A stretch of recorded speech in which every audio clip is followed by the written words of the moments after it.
And then good morning again, everyone. Thank you for making the time to be here. Today we have Jocelyn Ramirez presenting social media strategies. And I'm just gonna make it short and sweet and pass it to her so she can introduce herself.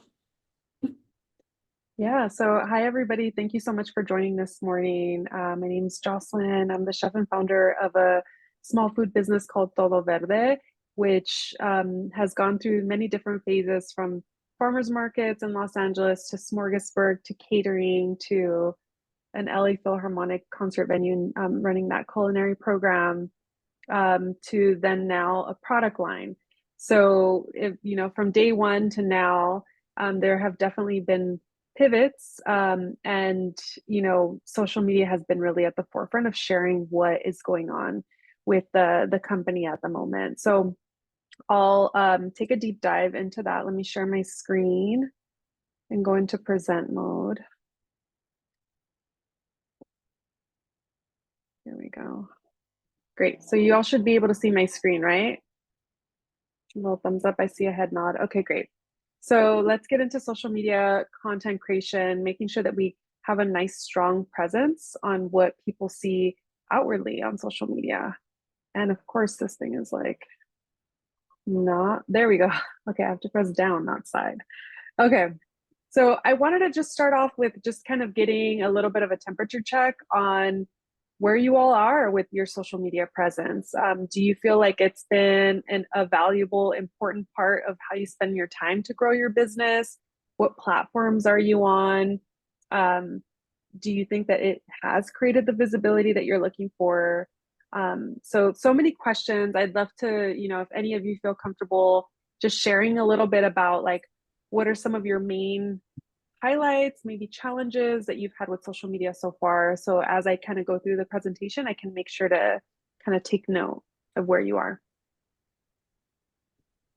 I can start. I can chime in. Oh, You want to go ahead? I oh, can go ahead, right in. Jody. You raised your hand.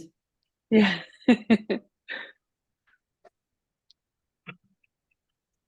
Okay, so we'll start with, let's start with Francois, because you're unmuted right now. Then we'll go to Mercedes. Okay, am I on? Can you hear me? Yeah. Yes. Yes. So I'm using pretty much only Instagram. I'm trying to get my post to post onto Facebook at the same time, but I think they don't do it with the reels. I think I realized that.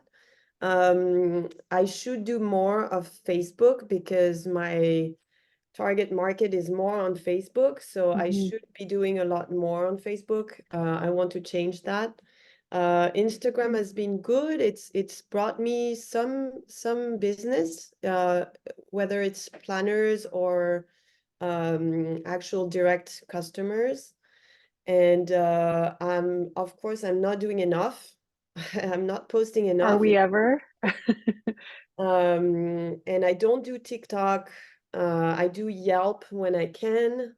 I try to get reviews on Yelp and Google, and I don't do Twitter. Yeah, I mean, it sounds like you're doing a good amount of things. Just it's a lot of different points to be aware of and to keep track of. Yeah, it's that like social media is, it's almost like its own job, right? Aside from everything else that you're doing to run your company. It's hard to not fall behind. Yeah, absolutely. Yeah. Jody, how about you? Sorry, I'm like jumping in here. I just got home from the dentist. I have had the rise and the waves of social media. I've had great success on Instagram. That's basically where I built my whole business. I'm very lucky for it, but it's been a lot of hard work. I do want to do the bridge over to Pinterest for my particular business. I think it'd be a strong movement. I'm particularly frustrated with how much work you put into social media and now it's not giving back like it used to. I don't understand TikTok. I've literally had my kids try to help me and explain it. I don't think it's necessarily makes sense for my business. Just like Francois, it's like, I don't know if it's where my customers are. I'm excited to create a Google business page with my mentor is helping me because I've been struggling to do that, and no Twitter or anything like that. But I do believe that social media helps your community find you. So I'm a strong proponent, even though I have a love-hate. So Yeah, I think we're all getting to that point. It's a great way to get yourself out there. I think though it was easier to be visible in the earlier days, right? Like I started my business almost 10 years ago. Now it's very hard, and the quality of the types of images and videos that people are posting are, I don't even want to compete with that. Like that's not who I'm trying to be. Um, so even within food, there's like so many niches of like where you could be. Also to your point about, you put so much work into it and like you might not feel like it's paying off, right? Right now, a lot of these platforms are all ad based. So as a business, like unless you find a specific avenue of like how your content is like really captivating your audience, ads is where they want you to go, right? Like more than organically growing. So that's another hurdle for folks is like, do you have the monetary means to invest in ad spends here? well, and also in that respect, I also have, community that does ads and they find Mhm. nothing coming from it either. So it's like, it's a Yeah. catch-22. It's Yeah. it's a really interesting gray space Yeah. to live in. I mean, really the sweet spot of running ads is like if you already have something that organically worked, like a video, a reel that you did, or a set of photos that just organically did really well. Maybe it was a copy, maybe it was the image itself or the video, maybe it's your face that is what makes the difference. Then that's what you would go on to run as an ad because you already know that it has the possibility of gaining traction versus just like this should work. So like that's really what I've seen is like the method to the madness is like already choosing something that has the potential to do good. Well, and you're um spot on with I found no matter how many beautiful cookies or whatever you put out in the world, people want to see your face. That's Totally. it. And it's Yeah. hard and it's hard Yeah. to show up, but that's where, in my humble opinion, I think that's where the most traction comes from because people now don't want to connect to these big businesses. They want to connect to you as a human and all of the beautiful parts of you. Yeah, exactly. So that's like a big part of also what I want to talk about today. Mercedes, I know that you also wanted to share your presence on socials. Yeah. So we have, it's interesting. Everything that we've built to date is really organic. And that was sort of big for my husband and I because a lot of people have reached out to us and said, oh, we can, do you need followers? And so we were adamant that we didn't want to go that route because a restaurant or even a food service, you want people to have experienced what you offer versus someone to really just say, oh, you guys should check out this restaurant or, support this. And they have not genuinely done that. So we have grown. Instagram has really been our best friend. And like everyone else, I am no fan of TikTok. I just don't know how to manage it really. But a lot of people that have supported us, most of their videos are TikTok videos. And so we are streaming on TikTok, not by way of us, but because others are posting us and tagging us. And so, we're so proud to, at this point, be at, I think, 24,000 followers. That's amazing. Yeah. That is, but it has definitely been, I would say 95% because people are posting about us. And, so we've been there, but it is difficult to sort of manage all of that and manage a restaurant, and to remain consistent with the branding component of it. And so I think that's sort of where I'm trying to get more get us to sort of brand on everything we put out there. I want the same mission to be very clear with what we're doing. Facebook is something that we started out with because we really didn't even know much about Instagram 4 years ago. So we we've grown with it, literally. Yeah. But I just understand that people are visual and they need to see the food, they need to see us, they need to hear from other customers.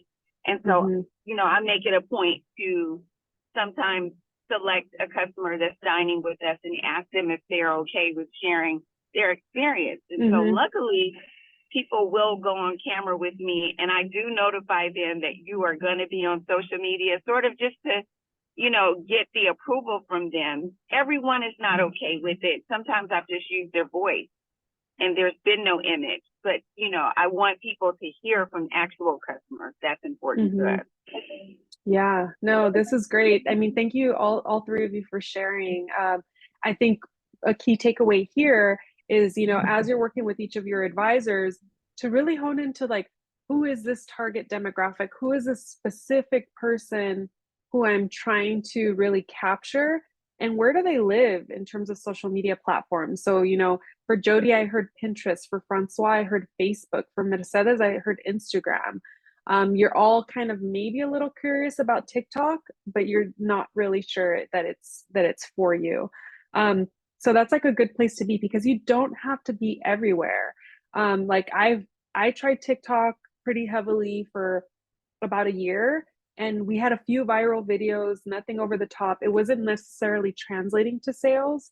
And that's one thing that I'm realizing is that social media at this day and age doesn't always translate to sales unless you have like a very easy buyable, like if it's catering, that's a little bit tricky. But if it's like you're selling a bottle of something, a sauce, a candy, or whatever, then that might be a little bit easier to translate into like quick, convenient sales. So let's dig into the rest of this here. If this thing lets me click down. There we go. Okay, so we'll take a deep dive into Instagram first. So as you all know, because you're familiar with the platform, it sounds like it's very much like a visual content wall that quickly shares who you are and what you do. So you like to think about like the top 6. If I'm a new customer, I run across something that somebody shared with me and I go to your page, in the top 6 of your feed, as well as like obviously your profile picture, your name, your bio, I should really be able to like fully understand what you do. I should see some beautiful food images. Hopefully I also see some images of your face if you're into storytelling, and we'll talk a little bit more about that. We also want a second point here is like really lean into like this behind the scenes video. So, you know, Jody mentioned like when there's images of your face that come up on the screen, it might outperform a really beautiful shot of your product that you thought was going to do really great. So we're seeing more and more, like what Jody mentioned, that people want to follow people. They don't want to follow businesses or brands per se, unless you really embody that I am that brand. So the behind the scenes videos could really be not just the successes, but even the failures. Like I just dropped my whole tray of, you know, cookies that I've been working on, and I have a big event later, and like now I have to redo all of these. Like stuff like that, as annoying as that moment is for you, are sometimes some of the things that will work best for you on social media. People just want to know the real person, the real you, the why. So a lot of those, integrating that as much as possible can really be beneficial to growing your audience in an organic way. And then update your account to a business account. This will really help you take advantage of like specific analytics. So you'll get to see who your followers are, their locations, their ages, their gender, you know, how many people are following, unfollowing you, like just all of that stuff. When is the best time to post based off of when your followers are most active? So I really encourage you, if you're not already a business account, to upgrade to a business account. It's still free.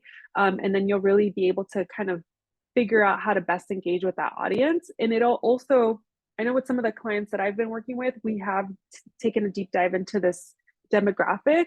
And then you can see, is your current audience that demographic? Like if you're choosing for me, 25 to 34-year-old Latina woman, mostly based in Los Angeles, you can go on and on. Like I can go on my analytics and I can see actually, yeah, that is my target demographic, followed by a secondary demographic, which is the next age range up, which is 35 to 44-year-olds. And then here's a big one here too. It's estimated that only about 10% of your audience is actually seeing your posts, which is like a huge bummer. You can build an audience of, like for Todo Verde's case, we're at over 45,000 followers, yet only 10% of folks are seeing it. Are they engaging with it? Are they liking it? Are they commenting? So what helps build your followership is consistency. And for something like Instagram, I think the next slide goes into this.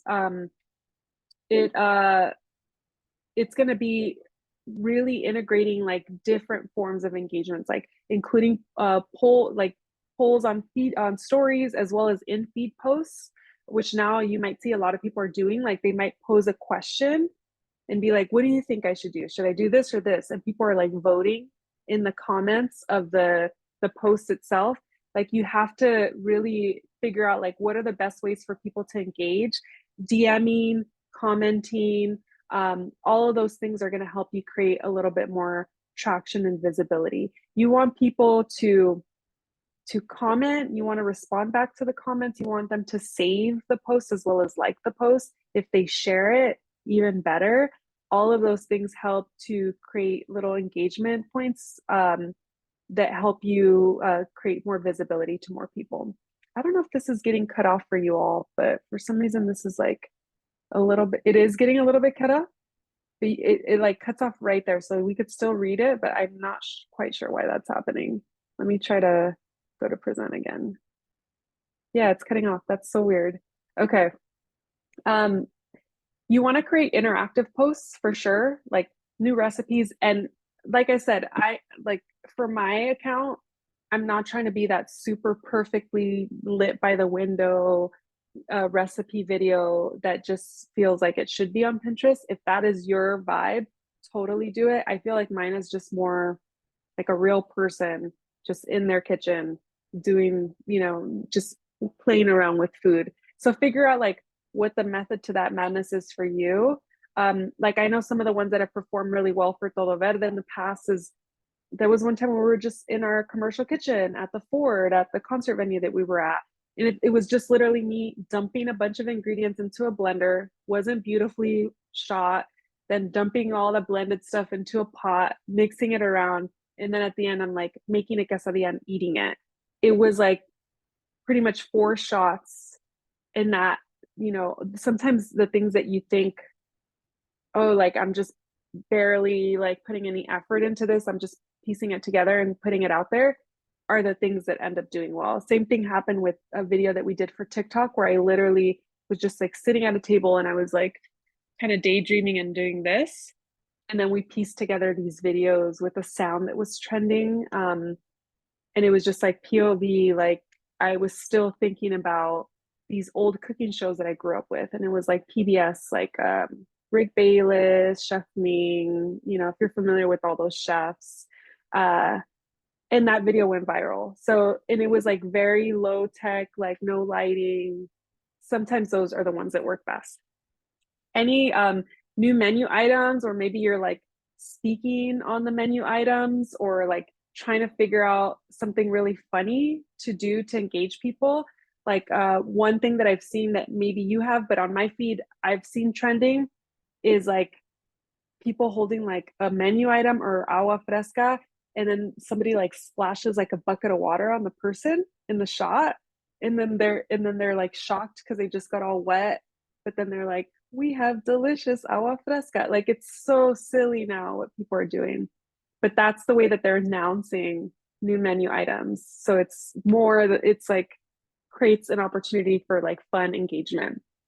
And then obviously most importantly, really delicious food content, videos, photos, whatever it is, you eating, like if that becomes your niche where like people like to see you eating, that's also something too. But the food always has to look really on point. It doesn't have to be a beautiful over the top edited video, but the plate of food or whatever it is has to look great.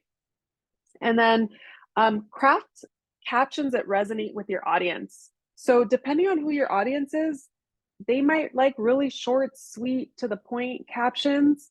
If you're really storytelling and sharing more about your why you started your business or the types of ingredients, then maybe your caption really gets into the weeds of that. Like, you know, this is really important to me because I used to make this recipe with my grandmother, and you know, it wasn't until I was dealing with these health issues that I decided to figure out a healthier way to make this, and now I can share it with my family. Like you can really share a whole story in a caption. I wouldn't recommend doing that for every single post, but that could be a part of how you craft you know, certain posts. And then you can use third-party software like later to help you kind of organize all of this content in one shot. You might spend like a few hours a week or maybe a half a day a week where you're just like putting all the content into later, writing all the captions, scheduling everything, and then getting it ready to go live so that it's not like a I have to post this every single day and you're going back into Instagram and playing with it. So you could create a content calendar for yourself to make it a little bit easier for you. Same goes for any of the platforms, but that just kind of helps to kind of think about like what's coming up down the line. I have these farmers markets, or I have this pop-up coming up. How many times should I post about it? And you pretty much look at like the month or two ahead, and you're spreading out all the posts that are going up. So for looking at the algorithm for Instagram specifically, you can look at Reels 2 to 3 times a week.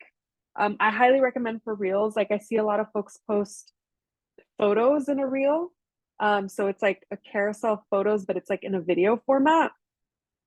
I recommend just do a video, like straight solid video. It doesn't have to be perfect. Like I said, it could be short, sweet, and to the point. Right now, what's really working for a lot of folks is obviously like the trending sound, but more than anything, voiceovers. So if you can share on a, you know, if it's a 20-second video and you do a quick voiceover and you're just like, this is one of my all-time favorite recipes. And actually, I will say, if you can always start with a little hook, that's always great too. The beginning of the video might be the finished food product, or you holding it, or you eating it, or something like that. And the hook might be, this delicious meal only took me 5 minutes. It's like you hook them, and then, you know, and then you kind of go on from there. It's one of my favorite meals that I like to prep when I'm obviously in a rush with limited time. It feeds the whole family, like, you know, but that little hook might get people to watch the full, you know, 40 seconds, 60 seconds, whatever it is that you're putting out there. And then obviously think about trending audio. Like if an audio is really trending, try to find the one that is trending, because then people start to create their own original audio off of that sound. But if there's one, the original one that's like has like, you know, X amount of reels made out of it, like you might see like, oh, this one has like 20,000 reels made from this sound. Use that audio versus like another one that you find that's the same sound, but it's not the same person who posted that audio. So try to use like the original trending audio. Short videos work best unless it is like really an engaging, captivating hook story, whatever it is that you're keeping them in for. And then post consistent photos and videos. Carousels are coming back, even on TikTok, which we'll talk a little bit about. Still images are back, which is crazy. It's like we all created, like started creating reels because of TikTok, and now TikTok is about still image carousels. I don't know. Life is backwards sometimes. So carousels of photos. It might be a mix of some food ones, a mix of like people, hands, stuff like that. You know, it could be abstract. It could be very just the food. You know, it really could vary depending on the vibe of the target demographic that you're attracting. And you want to post like 3 to 5 or more times a week. And you also want to geotag wherever possible. So if you're going to pop up at X location, you want to geotag X location. If you're going to be at X farmers market, geotag that farmers market. That way it's just easier for the customer to understand how to find you. Stories, 1 time per day or more, if you're able to.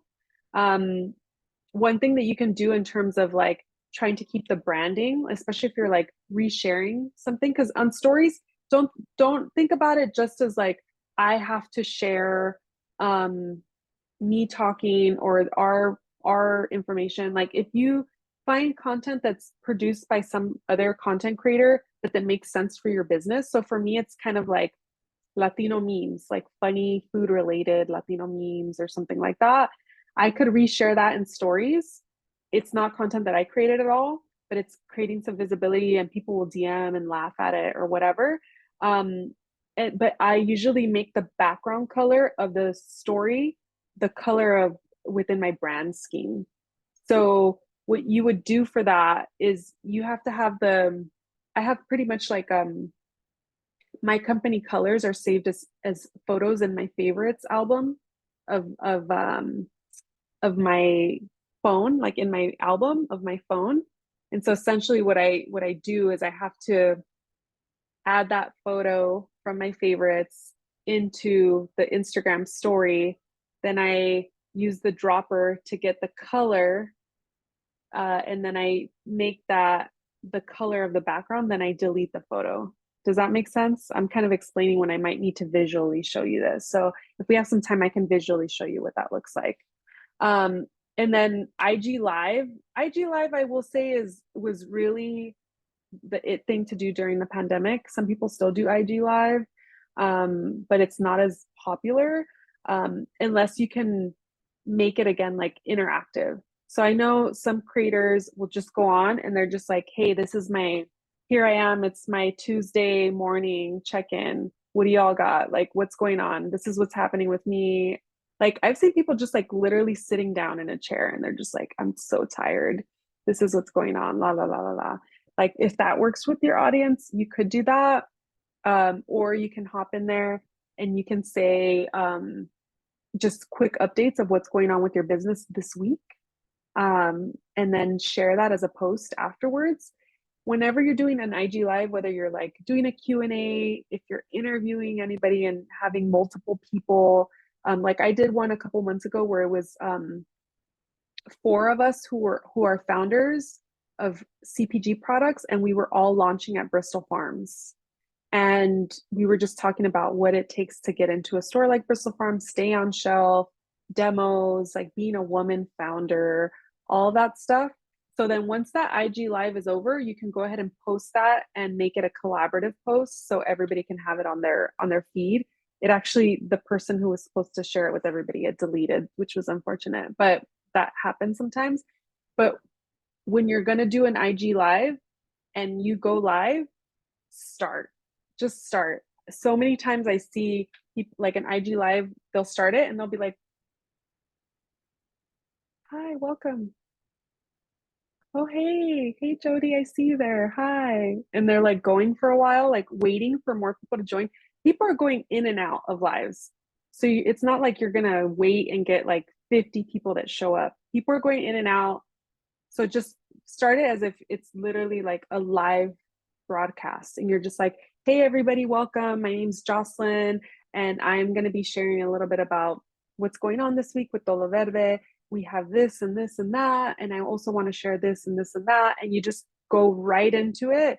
That way when you post it later on your feed, it feels timely, like no one's waiting around for it's in the past already, and they're like, you're waiting around for people to join the live. Do not do that, please. I don't know why that's a pet peeve of mine. Okay, So let me check the chat real quick before I jump into this. I know everything is content. 100%, literally everything is content. And do you think a business account is hidden when not marketing financially? Honestly, I don't know for sure, Jody, about this. I have heard people say that they just feel like they're not getting the visibility as a business account. And I think it's because they want you to go extra hard with either like paying for ads or paying to boost things. That was an issue with Facebook back in the day too. So, you know, it's the same company. I wouldn't put that past them, but it's not like a said thing. Like now you're a business account, now it's going to be X amount harder for you to become visible. So it's just a matter of like, honestly, it's like finding what that niche is. And like for some people, it's like kind of like a weird niche, you know, like here is my Tuesday, I'm eating stuff. There, it might not even all be your product. Like I went to the store and I picked up these 3 other things. I never tried them. I'm trying them. I don't like it. I love it, whatever. Sometimes that is what could really make your business more visible organically. And then let's see, are reels still trending? Yes and no. Reels are always going to be a thing on the IG platform as long as TikTok is around. But right now I'm really seeing a lot of, like you said, still images, carousels are doing really well right now. So for me, that's easier. Like I would much rather just post a carousel of still images with a cool caption, a little music over it, and I'm done. It's just so hard to create so many reels. And it was so reel heavy for a long time, for like the last year, 2 years, that I think people are fatigued with trying to keep up with that as well. And also, I'm fatigued with just even being on the platform and everybody's just using the same sound. And it's just like all the silly videos, everybody's using the same sound. I'm just like, I'm personally over it. So carousels for me are a little bit of a break of like, that's become like monotonous.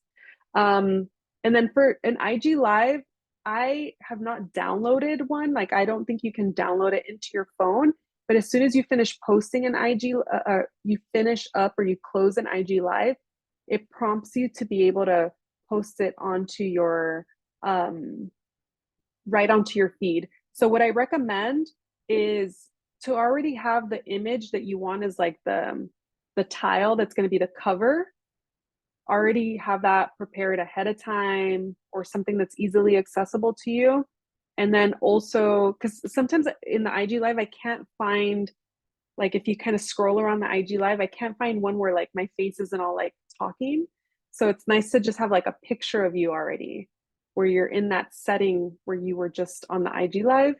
And then if you already want to have the caption ready, you can, and then literally just copy that caption, go from the IG live closing to posting, put the cover image on it, put the caption in, and you're good to go. For a voiceover, Corinne, for that, when you're on Reels, there's an option. Let me see what our time is right now, because maybe there's a few things I can kind of show and tell. But it's pretty much a button in there where you would go to like the sound options and you can edit. There's a few things that you can do in terms of editing sounds. You can reduce the sound of the video itself, but some people like to hear like a little sizzle if you're cooking. So you can play around with like, I want the sizzle and the video sound to be like X amount high. And then I want the audio of the music I'm putting to only be like 10, you know, like not too loud and overpowering. And then my voiceover to be 100%. And you would just record the voiceover in the app. If you're using another platform like CapCut to create the reel or the video, it's kind of the same process. You can do the voiceover right in there. And honestly, I'm finding that it's good to have like a few bullet points in front of you of what you're going to share, but it's not good to read. So if you're like, hi, I'm Jocelyn and I'm here reading, you know, update your account to a pro account and take advantage of analytics, like it just doesn't sound great. So it's better if you just have a couple bullet points and you're just like, Hey everyone, I wanted to share this really quick thing that has been saving my life this week. I updated to a pro account on Instagram, and it's really helping me take advantage of my analytics, which I had never looked at, which is crazy. I'm 3 years into my business and I've never looked like that type of voiceover will probably perform a little bit better than you reading. Okay, went through all of that so far. Oh, and I think I just saw another one come in. How do I go back to it? I don't know. Oh, here it is. All right, one last one. How can you create a pro account? It would be a professional account. So it's the business account that you would do on the back end. You would go into the settings and just I don't know if it's set as like upgrade because it's not a paid thing, but you would just switch it. It might be like switching to instead of a personal account to a business account, and then it'll give you a few options, like if you're a content creator, if you're a business that sells a service or a product, which that would be the one that you would choose. And then on IG, can you only add posts to highlights? You could add stories to highlights. For posts, you would have to share the post in stories, and then that story would go into a highlight. Highly recommend highlights. It just is a quick, easy way also for people to see what you're up to. I just don't recommend too many highlights, or if you have a folder of highlights, like just really make sure it's literally like priorities or highlights. Like you don't have like 50 billion videos in one highlight. It just kind of helps to help the person find what they're looking for in a much easier way. Okay, hand raised for Jody, and then we'll get into TikTok and keep going through. It's just about the pro account. Do you still get the option of using music? Because way back when I first started, you couldn't, if you had a pro business account, they blocked you from music. Yeah. And that's like a big thing. The workaround for that is that you have to save audio. So it is a little bit of extra work, and that I have to go in and like, as I'm just scrolling through, like there was a time and point where I literally be like on my computer and I have my phone here and I'm just like scrolling, listening to audio, and I'm like, this could work. And then I save it. And then you can use saved audio that way. It's usually original audio. You can't use like if so-and-so artist drops a new hit, like you can't just use that audio. It has to be like somehow redone by some like a DJ who like mixes it with something. So it's original audio. So it's still the same problem. Okay. Yeah. Thank you. Yeah, it's not as bad as it was before, but yes, that is still definitely an issue. So very similar here for TikTok, professional account, business account, take advantage of those analytics.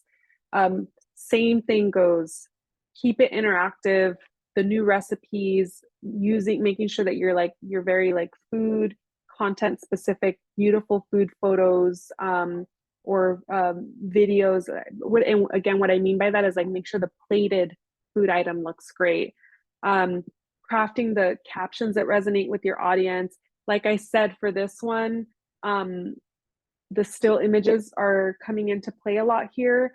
If you're doing recipe videos, even just listing, like if you have like, I'm not sure how many slides you can have in a carousel, but like, let's say for example, it's like 8 and you have 8 steps in your recipe. It can literally be like you're pouring milk into a bowl with your dry ingredients. And then you list that step in the photo itself. So you can say, now pour the 1 cup of milk into the bowl of all your dry ingredients. Then the next slide is now you're mixing it. Now mix whatever, all the ingredients together until you get to this consistency. And so like that's how you would pretty much work it into TikTok for still images. For this platform, it's all about that niche and subculture. So you might have a different presence on TikTok than you would on Instagram. So like the content might be different. So like, for example, when I was really playing around with it, it was more about like the person I was working with, she was trying to do a lot of the silly videos of trending audio and like you're voicing over and you're holding the product and you're singing the song or doing whatever. We tried a little bit about that. We were trying to also like create our own original content. Like there was one where we were like throwing tortillas at me when I'm like trying to eat healthier or whatever.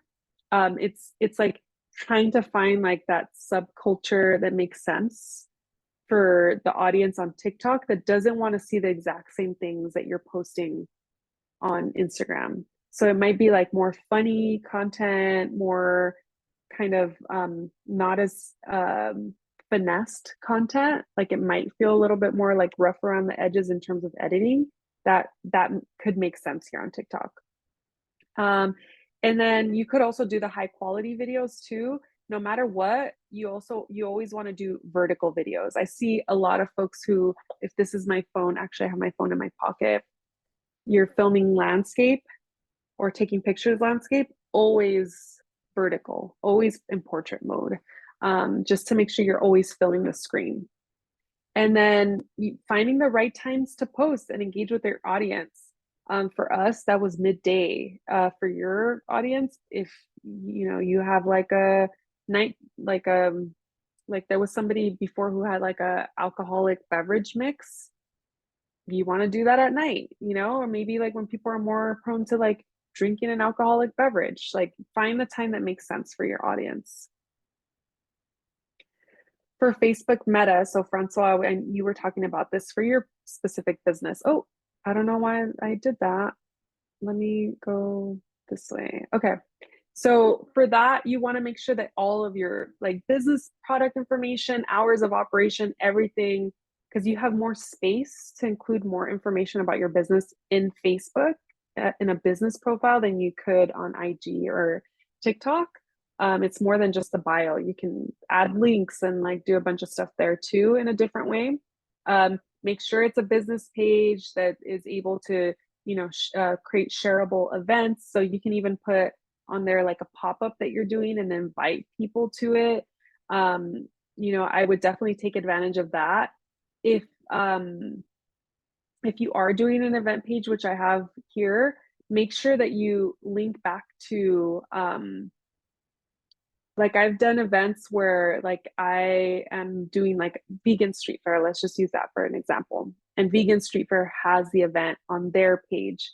I wouldn't create a new event that's like, I'm doing vegan street, todo verde at vegan street fair. I would literally just make sure that the vegan street fair one is on my events page. So like take advantage of all those little things that where you can like put things on people's calendar to remind them that they're signed up to go see you wherever you're going to be. And then you also want to do where am I? Collaborative events I just talked about. This one you could also post or schedule later posts directly in the app, which is great, or directly on the website. So you could use like something like later, but ultimately you could also just do it directly in the app to help you like schedule everything out. This one I would say for me personally, like I really have to do paid advertisements here to show up on this platform. Like even the stuff that works well on Instagram, on Facebook, it's getting like a few handful of people who like it. So I might have something on Instagram that gets like 1,000 likes and 40 comments, and then it goes at the same time posts on Facebook, and it might get like 10 likes or 20 likes. So it really has to get pushed in a different way. It has to be like a promoted post for it to work. The big thing here is things that can create a conversation and create more engagement. I've also tried doing in Facebook a group where I was like trying to be really active in the group and share recipes and like be a little bit more visible. I just found personally that for me, my audience wasn't there. So this platform just didn't make sense for me in that way. So all I do now is things that get posted on Instagram, they also get shared on Facebook. But it's not an active platform that I'm personally on. But if your audience is there and it's trying to figure out like how to engage them, is it a group? Is it the events and making sure it's on their calendars? Just trying to get to like, how is your niche audience most engaged on this platform, and knowing that you might need to invest some dollars into advertising there. And then for Yelp and Google, you know, really trying to encourage people to check in, to take advantage of any promotions that you have. Even if you're at a farmer's market, you could have a promo on Yelp, and you could tell your customers that come up to your booth, hey, I have a check-in promotion on Yelp. If you check in right now, you actually get $2 off. And then hopefully they'll also write you a review. So that's just to help get some visibility. I'm still a Yelp user. So like I look for businesses on Yelp. I also use Google, but Yelp for whatever reason has like always been my go-to. I rarely ever write reviews, but I definitely do use it as a platform to search for things. So you want to have some sort of a presence there. You don't want it where you don't have an account there at all. If you're only catering, like list yourself there as a caterer. Right now, I'm not catering, so I pivoted there to only list myself as somebody who does cooking classes and cooking demonstrations. So people do reach out to me on that platform to try to book things with me. So just be super clear about like what your services are, what you provide. But if you could provide a promo, that's always great to get a little bit of extra play there to get more people to kind of engage with your business. Make sure you're also uploading your own images of your products or food, because otherwise you're getting like just half-eaten dishes from the customers and stuff like that. You want to make sure that you also have really beautiful food shots. Yelp is kind of annoying in that you don't get to choose what your main profile pic is. Like if you upload really beautiful food shots, what might come up first for customers is like a customer photo. And the only way to avoid that is like by getting a paid account. Like you pay a certain amount and then you have a little bit more control. For Google, you want to register your business so it shows up in the search for sure. And just also be really clear about what you can provide. Is it catering? Is it, pop-ups? Is it like whatever you can show that will allow the customer to easily understand what it is you do, your cadence, your consistency, what days you're open. And for this, a lot of people are searching on Google. You can ask customers to review you here. So you show up more organically at the top of the list if people are just searching like Los Angeles quiche vendors, so that you're more visible. So for things like this, you could offer discounts like, which you're not technically supposed to do, but like you can always say like, oh, if you review us on Yelp and Google, I'll give you this much off. And then hopefully get that customer to review you right away. Okay, so in terms of content creation, like I said, determine who that audience is. Be really, really cognizant of like, is it a her? Is it a him? Is it this age, that age? Like what platform are they on? What are they looking at? Are they reading or are they just really video heavy? So like if you're thinking about Gen Z versus like a boomer, like totally different type of content. Be very aware of who this person is and choose 4 consistent messaging strategies. So the top 4 might be like, 1 might be you, like good things that happen this week or not great things that happen this week. Another messaging strategy might be like, hey, this is where we're popped up this week, or these are the gigs we have going on this week. Come find us. Another one might be like just really beautiful like recipe or food content, like here's what we're prepping fresh out of the oven. And then a 4th messaging piece might be like what it's like to be a small food business owner. And it's like not your typical beautiful food content. It's just really like, oh, you think I only make beautiful cookies? Actually, here's me for 4 hours working on accounting on my laptop, So it could be like POV, like point of view type of content. Like, I quit my 9 to 5 to do what I love. Now I work 24/7, like that type of content. That could be like, think of it as like pillars of like the type of content that you're constantly posting that people can count on getting from you. I just saw something this morning actually when I was like browsing through socials.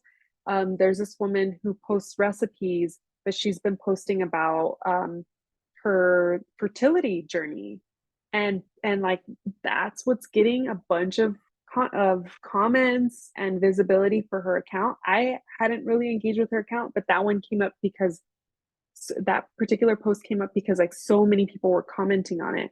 And I was like, oh, I follow her. Like, what does she do again? And it's actually like food recipe content, but she's posting about like her personal struggles with, you know, her fertility. So like you would think that this has nothing to do with what I'm posting, so it shouldn't work.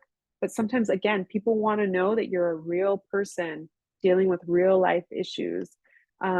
So just figure out what that looks like and what you feel comfortable sharing. So again, share your story, let your audience know who you are, be concise and to the point whenever that makes sense. So you encourage your audience to engage with you. You don't want to ramble on unless it's like a story that feels like you want to get the audience to like engage further with you, like to understand you better. Otherwise, like try to be as concise as you can. Post good photos and video, like take several different shots of different angles of whatever it is that you're selling. Make sure you're using natural light, framing the picture. Like I said, it doesn't have to be perfect, but you know, you want to get it as like nice as possible. You can use portrait mode if you have an iPhone to capture really beautiful shots that blur out the background. And then tag any other relevant accounts to the image or product of the actual photo and the caption. So an example might be like you're using you're making a recipe and you're using maybe other brands or other products to make that recipe. Tag those other accounts, or you're popping up with a few other vendors. Tag those other accounts. Like tag people so that, and if they're open to it and it makes sense to be a collab post, do that too. That just gets you in front of other people. So like, especially if it's like, you know, I just did a collab post with for a giveaway for Cinco de Mayo with I think it was like 6 Latino owned or Latina owned brands. So, you know, hopefully we're getting that visibility because it's like, oh, I want to support these other 3 other Latina owned brands that I had never heard of, but they're actually make sense for the types of things that I enjoy. Include your location, which we mentioned. Oops, I don't know why I keep doing that. This is just like a Señora moment I'm having right now. There we go. Hashtag, use like pick 3 to 5 that you use consistently. Hashtags are still a thing. You don't have to go too over the top with it, and like try to think about like niche. Like I wouldn't hashtag vegan because so many people are hashtagging vegan. I might say like vegan Mexican, you know, that's more niche. So think about like that being a accessible way for people to find you.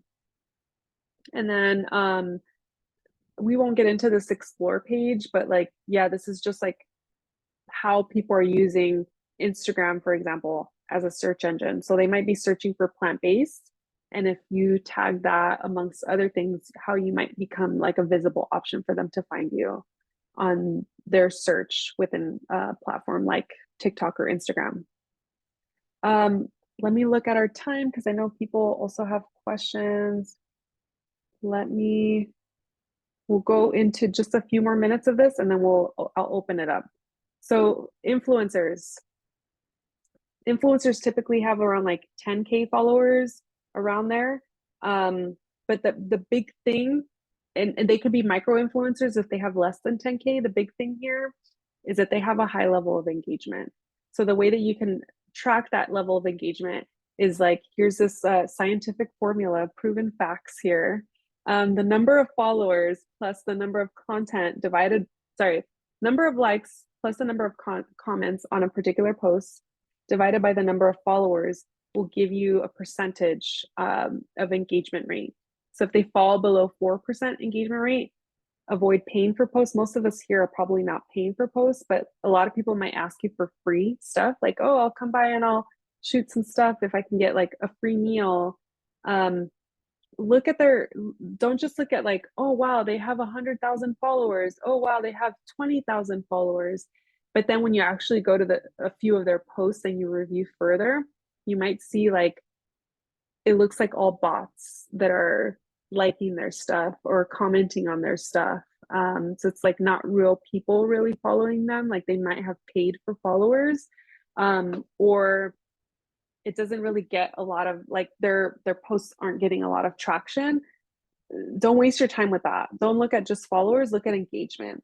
So if you do come across somebody, like I have one of my clients in this program currently where he's really going to focus on influencers, and offering them, he does juice cleanses. So offering them like free juice cleanses and, you know, doing like mini agreements that they would follow and like posting about their experience to try to gain new people into like these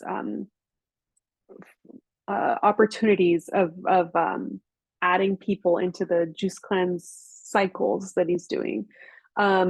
And so like this is a big one. Like who are these people? Do they have good engagement? Is it going to be a good collaboration? Is the type of content the type of stuff that I would want to repost on my feed? And they need to for sure like give me permission to do that if I'm giving them free stuff. Or could it even be a collab post? So think about like people who are your target demographic would be following, would be engaging with. You could even ask an influencer, hey, I'd like to offer you this, this, or that, depending on like the dollar value of what you're offering them. So like in his case, it is like pretty significant because it's a whole package. You could even ask like, can you share your analytics? Like who are the people that are mostly following you? And is that who I'm trying to reach? Yes, it is. Okay, great. I'd love to work with you. So, you know, you could get into that. And it doesn't necessarily have to be paid. It could be you're offering them free XYZ. So for example, actually, this is not a good example because I'm not really doing it as an influencer, but like I'm working with a friend's food business where I'll be coming into her place once a month, capturing a bunch of content. She's posting it on her own Instagram. I'm not posting it as an influencer. And we're doing a trade, you know? So I'll have a certain X amount of credit to spend at the restaurant every month. So you could do bartering that way, but just make sure that it's like, it's worth it for you. Okay, I feel like I've done a lot of talking. So activity that I wanted us to get into is for folks to maybe like we can look at a couple of accounts and update somebody's bio, because a bio is also like a big part of what people see when they go onto your account. But I know we had some questions earlier, so I'd love to know where people are at in terms of like any questions that need to be answered. And we talked about, I said I was going to show and tell. The voiceover is a fairly easy one, so I don't think I'll do that one. But is there anything else that you all wanted me to share? All right, you want to hear the strong bio example. Jody, we can look at your account if you'd like. Okay, so let me stop sharing here. And I'm going to go into the internet. Go into Instagram. Let me close this out. And then Jody, your business is called Good Vibes Cookie. All right, so I'm opening this up. All right, and I'll share screen.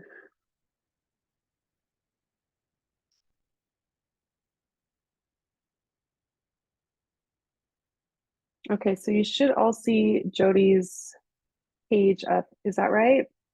Good Vibes Cookie Co. Great following, 17.4. So, you know, this is what I'm saying. Like you might find somebody and then you're like, oh, wow, they have a good amount. And then what I would do is like, go to their reels and then I can see like, okay, this is getting like a good amount of plays. It looks like you are not, you're hiding your likes, right? Like you don't always so here I would see like, okay, this got 52 likes, 28, like that's totally fine. I changed hiding my likes because it mentally was screwing with me, if that makes any sense. Yeah. And I found that I was creating content for the likes rather than for my community. So I've changed my whole atmosphere of what my page looks like. I've organically grown my 17,000. I've never paid for an influencer. I've never given cookies. Like I've done all that. But also in respect, I've seen a decline. And it's disheartening as a business owner. Yeah. I have some It's that have gone harder now. viral too, you know? Yeah, it's totally harder now. Like I said, there's so much people are competing with it, especially during the pandemic. Like everybody wanted to be an influencer. And so there's just so much content, so many pages that you're competing with now. And you know, even as a consumer of like just social media, not even as a business owner, you know, I try to be cognizant of like not following too many people, because if I'm on my phone for 30 minutes, like there's only so much content I can consume in that 30 minutes or an hour or whatever. So you're just not as visible because there's just so much to see.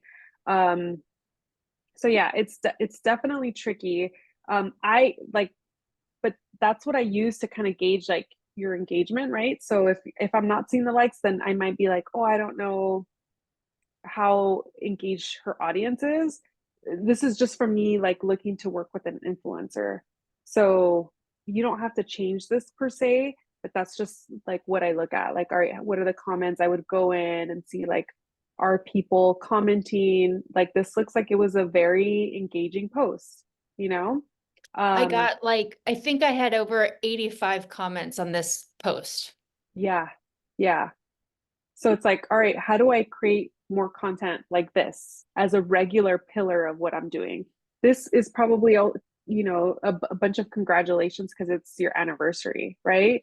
But this is showing like you and a big milestone. So like, what are some of the maybe not milestones per se, but something about your business that's like, today we, you know, I'm congratulating myself because I did 3 catering jobs and I, you know, on 3 hours sleep or something like that. That's maybe not a good example because it's like, damn girl, sleep, take care of yourself. But you know what I mean? But you know, like you could also celebrate other things, or like I said, not the wins, like the things that are not great could also do very well. And you could also have people share, like for example, I'm personally been dealing with some melasma, and I went on social media and I was like, I'm tired of always feeling like I have to put on so much makeup to be on this platform and show my face. This is what I'm dealing with. Like, can the ladies, you know, who have worked through this share how you've dealt with it if you have? And that got so much visibility, you know? So you could always pose it as like, I need your help. What do you think? What's your opinion of this? And that also creates a bunch of comments too. I find it very hard to like be fully transparent because of personal situations. So it's like, it's an interesting space to sit in. How much do you share without oversharing? Because I also don't necessarily want to be that person, right? Yeah. Well, it's like find that niche. So like for me, it's melasma, and talking about women's hormones is like interesting to me, but I'm not going to talk about my marriage or my, you know, like I'm not going to get into like my family life or any of that stuff, because that's just like, that's personal for me. You know, so I'm only going to talk about that. That's like my window of like, here's a little bit more about me aside from like what you see is like, I'm dealing with my hormones and my thyroid or whatever. And that's the one kind of thing that you get. But you know, you figure out what that is that you feel comfortable with, and you don't have to get into everything. Like you never have to share, like for you talked about your kids. If that's something that you want to get into, it's like, then you can share a little bit of your mom life, but then you don't have to get into everything else, you know? Well, the post that you just showed, actually, if you read my like what I wrote, it actually was not at all about my anniversary. It was about resilience and redefining your life and taking back your power. So it wasn't actually, yes, I did hit a milestone, so I was celebrating, but it was celebrating the other parts of the life that created good vibes. So Yeah. it was a storytelling moment more than anything. Yeah. And that worked. And you can't do that every time and have it work. Yeah.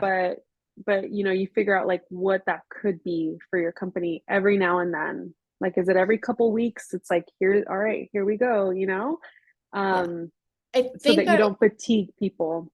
exactly. And also you don't want to be like, oh, I've done this, I've done that. I'm not a showboater. You know, that's just not who I am as a brand owner or founder. I guess my question is like, I don't understand, sorry, as I'm pointing to the screen where it says like confectionery, crystal infused magic, Yeah. rewording that necessarily, I think is maybe, you know. Yeah. So like for folks who maybe aren't familiar with Jody's business, like if you read this as a stranger, just somebody on the internet, confectionery crystal infused cookie magic. The fact that you say cookie, I'm like, okay, there's definitely cookies involved here. I'm not really sure. Like, is it intriguing for people to like scroll through and kind of learn more? And this is where I was talking about the top 6. I think if I read that and then I scrolled, I'd be like, oh, I get it. They look like crystals, right? Like edible crystals, or do I have to take off the top? I don't know. Like, does this make sense for everybody? So that's always like getting the outsider perspective to see if that works. And it also says that you do crystal readings with cookies. So you do crystal readings, literally. Okay. And then you They're only ship. activations for small events, big events, but with the cookies. Got it. Okay. And then you only ship cookies, so you don't sell them in person, or No, I don't have a brick and mortar. you, I but you do don't do like pop-ups. pop-ups? I do Okay. pop-ups, yeah. Okay. So it might be good to say that you're a pop-up business somewhere, because that for me as an outsider, that always is helpful. I think you could put your location if you're tight on characters. I think you could put Los Angeles, California, as the location that will not be in the bio. It'll be like right below. Oh, okay. I didn't know So you that. can save on characters there. I think I don't know how I have it on. Let me look at Todo Verdes. I think right now I don't. How do I not have it? I don't know if it's just showing up only on the app and not on the website version. But just a couple things that you can kind of consider is like this Good Vibes Cookie Co. is obviously your handle and your logo. Sometimes people use your title here, which you could only change a few times. It's not like ever changing whenever you want to. So you have to be really strategic about it. You could change this to like cookies that look like crystals, or I don't like that. I wouldn't say to use that exactly, but like you could be very specific of like what you are here. So for Todo Verde, plant-based Mexican. That's what's listed there. That way, when I'm searching, you know, like cookie, I mean, your name Cookies is in the name, so it might come up. But like you might be able to find you here in this as an actual like search. So if I was looking for plant-based Mexican, which I want to change mine, but like I said, I can't change it over and over and over again. I think you can only change it a few times ever. So I'm not ready to change it yet. But if I was looking for like plant-based Mexican company or something like that, Todo Verde is a third in the search there. So for example, I could say cookie gifts or unique gifts or edible or something in that respect. Is that what you're trying to explain? Yeah, so it could be like, but I would look to see like what other people are searching for before you make that change. So let's say you were like edible cookie art, you know, Decorated or cookies. something like that. Like, yeah, I'm not quite sure. Like, I'd have to do some research to see like what that is that would help you come up to the very top of like what's already on people's mind. Like, oh, I want to do, like you said, like cookie gifts or something like that. Then I would look to see like, who are all these other companies? Does it make sense for me to go that route, to change my title to that essentially? But just throwing that out there for everybody, that you could, potentially change that to make you more searchable. And then you're listed here as an artist. I mean, I think you're a product and a service. Yes, you changed are that an to artist, but music because of the music, because that's a big like oh yeah, facilitator for my business in particular. yeah. So that's what that is. Okay, got you. Yeah. And then does anybody want to chime in about the confectionery crystal infused cookie magic, or like any of the other tidbits here?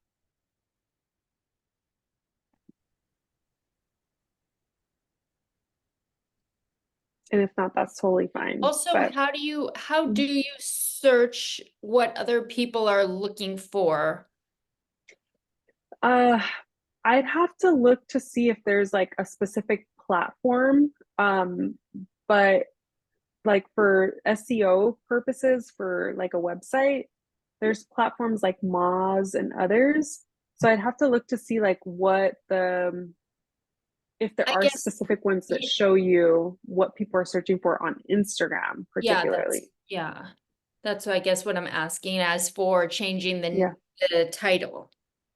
Okay. I see Mercedes' hand up. Go for it, Mercedes.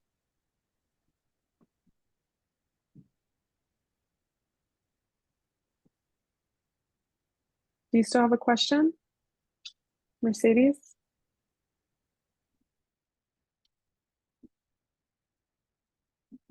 Okay, maybe not.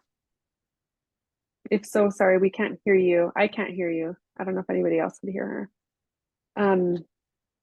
So for this one, I would just say for your particular page, consider this as an option to change. I'd have to take a deep dive to kind of really think through like what that is for you. Yes, the music issue, but like product service is really what you are. That makes it easy for the consumer to understand where you are, who you are. And then based off of like what you choose here, this would, complement that. I don't think that this is far off. Like I said, this pin post, this main one is what really shares with me what it is that you do. And then do you ship cookies, like, do you want to say like nationwide or something like that? And then if you have a regular pop-up or farmers market, I would list what that is. I think Does I it- was having trouble with the amount of characters because I had Yeah, nationwide and I couldn't yeah. fit it, and I couldn't figure out how people have these long bios either. Yeah, so you can definitely play around with it a little bit, and take the location out. Anybody else want me to take a look at their page?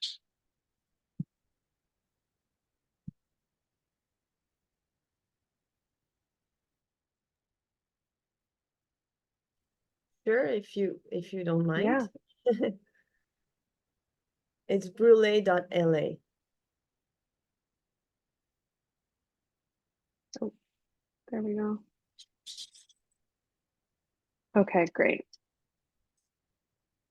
Awesome. So same thing here. It's very clear. Brulee LA, Brulee LA. So this might be like, again, this is like a thing you have to think through, but is it like creme brulee in LA or something? I mean, LA is already in the name, so that's pretty clear. Creme brulee, small batch creme brulee or something like. I don't think anybody's searching small batch creme brulee, but they might be just searching creme brulee. Artisanal creme brulee. I don't know. You find out what that search term is. And then you have small batch creme brulee and DTLA Arts District, live torching brulee bar at pop-ups, weddings, corporate events, and on-set catering DIY kits. And so you're not doing any regular farmers markets No. or anything like that, right? Okay. All right, so you don't have to necessarily add that. And then they would just click here to, so I think the only difference I would make here is instead of having it be like a long sentence, I would try to maybe have it be like bullets. If you have creme brulee at the top here, like artisanal creme brulee, I would say like small batch in DTLA Arts District. Is that, do you need to list that you don't only do pop-ups in DTLA Arts District, right? I was on mute. No, I don't really need it. Yeah, I think that this is eating away at your characters.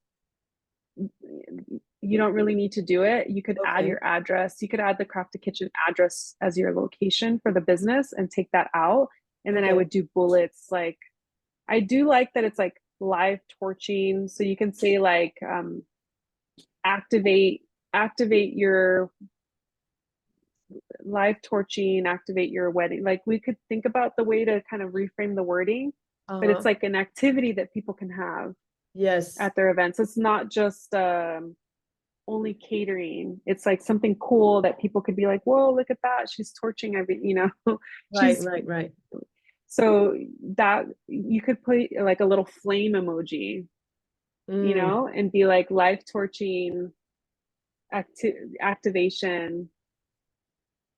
Do you ever let the customers torch? Sometimes, especially children, I try to do it with them. Yeah. So yeah, like one of these, I don't think you have anything pinned to your profile. Like Jody had some things pinned to hers.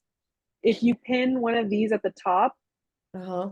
whichever one you think shows you, like actively torching. And this is what I'm saying, the landscape photos, you want to have portrait photos in your Yes. on your feed, and try not Yes. to do too many photos in the reel. Just have it Yeah, be this all is video based. another example because I had just for one client I had to do a hot cocoa marshmallow bar, so that's not what I normally do, that post. Got it. So so we wouldn't pin this. So you would pin No. something more like this. Yes. Yeah. And try to make it videos versus photos. Like, this is Okay. great. So if that was like a video of you torching and then you have a video of you, going into it, have that pinned at the top of your profile. So it's very, Okay. very clear what you do. Like, this would be great to have it pinned. Yeah, I will do that. Pin. Oh. And then I would do something like anytime, if you have enough characters for any of you, like order now, book now, with the pointing to the link right below, whatever the call to action is. Also in the highlights, Need to change my highlights. I haven't done it in 2 years. oh my goodness, yeah. So Yes. work on that, with also like links for that call to action, whatever that is for you, right? So if it's Got it. getting them to hire you for catering, Yeah, ask for a for call or something. yeah, Okay. always the call to action, like super easy. You never want that. I mean, most people will land in your DMs like, hey, how much does it cost to do this or whatever, like, can I hire you, I have this event next week. But whatever you could do to create a little flow or system for them to, like, think of it as, like, people call it funnels, like you're funneling them to the sale. But you created the funnel. It's not like they're just hitting you from all angles, right? So like whenever people reach out to me for like cooking demos and cooking classes, I have a site on my website, which is right now from Yelp, where they're getting funneled into, and then they fill out this form that has all the info I need, and then I can then say like, oh, this is the rate for this, would you like to move forward, invoice them, book it, it's done. So it's like, that's the funnel for that, so anytime that you can do that, I would say, like, anytime you have forms available, so it's less email back and forth, you're trying to do like as least amount of touch points as possible for them to get money into your hands, you know? Yeah, right. Okay. Thank you. Yeah, of course. I'm trying to see if I have any other questions in the chat here. We're like we're at time right now, right? We're actually, yeah, just at time. Let's see, any last questions? Let me fire off here. Can you take a look at some cohort IG pages? We did that. It looks like I didn't get that question. It does have the question mark involved, but I think too much. Mercedes, I didn't quite understand that one. Do you recommend emojis in the name change? I wouldn't say necessarily Lola, like in the name change, but emojis in the bio sometimes could be cute depending on like what it is.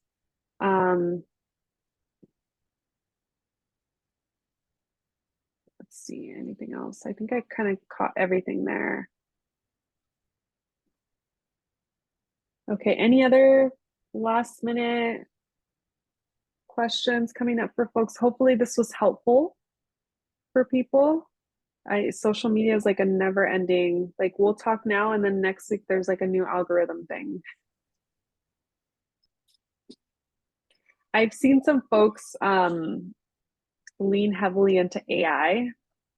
I don't love the look, but like for her, this is a friend of mine. She just really leaned heavy on it because she just wanted to like, she needed some time to work on a project. And she's like, I'm just going to go heavy on AI for like a month. And it was still, people were engaged with it still. And her copy was good, but her images were clearly AI. Not a route I would choose to go in, but like something to consider to maybe like sprinkle in. You can do like a funny AI thing. I actually had a friend who just used AI to show her at the Met Gala with her products. And it was like clearly AI, like all jacked up and everything. But it was really funny. So you could do silly things like that too, to piece together some content. Great, thank you everybody. If any other questions ever come up, please feel free to reach out. I'm happy to help however we can. Thank you so much, Jocelyn. Yeah. I hope you have a great day. And yeah, this was really insightful as always. Sorry, my brain is a little gone today. My brain is done. Yeah. In any case, thank you so much. And guys, just another minute and I will also let you go with your day. Have a good one, Jocelyn. Bye. Thank you. Screen share really quick, and I also let you go, guys. So just a few announcements and reminders that next week we'll have our storytelling workshop with Jennifer Stavas. Remember, this is a two-part workshop. First part happening on Monday, second part happening on Wednesday, theory and practice. And with that, kind of like officially, we finish our module 3, which is marketing itself. And we're gonna move on to module 3. I think I said the wrong number, but you got me. Module 3 is growing your team, and then we'll be back on June 4 with the first webinar of that module, which is switching your team to W2. I'm just gonna jump into the last part of it, which is have spoken with almost all of you in the check-in regarding the photo shoots. Yes, those are happening. I'm meeting today with the spreads just to finalize the touches, and then I'll be sending you more details regarding how to book it, how many photos you will get out of it, and all of the details of it. I believe the spreads has been working with you in the in how to organize yourself better. If you guys have like any questions after I send everything, just feel free to reach out and we'll go from there. Final thoughts before I let you go, guys. Maybelline, I have a quick question. I'm able to come on the 20th, but I'm not available on the 22nd. Should I just give up my spot on the 20th, or can I come for the 20th? No, just come in the 20th, and then, because then you get The theory. the worksheet, yes, and you get the information, because on the 22nd, it's just like the practice, in which it's like a group setting where everyone will be, if they want to, sharing their findings of the worksheets Got it. Okay. and Awesome. getting Thank you. feedback. Yeah, Thank thank you you. for checking in. Yeah. Any other questions? Got it. Thank you, everyone. Bye, Jody. I'm glad to see you're feeling better, Francois. Now you know. Yes. Have a good one, everyone. Right. Thank you. Bye-bye.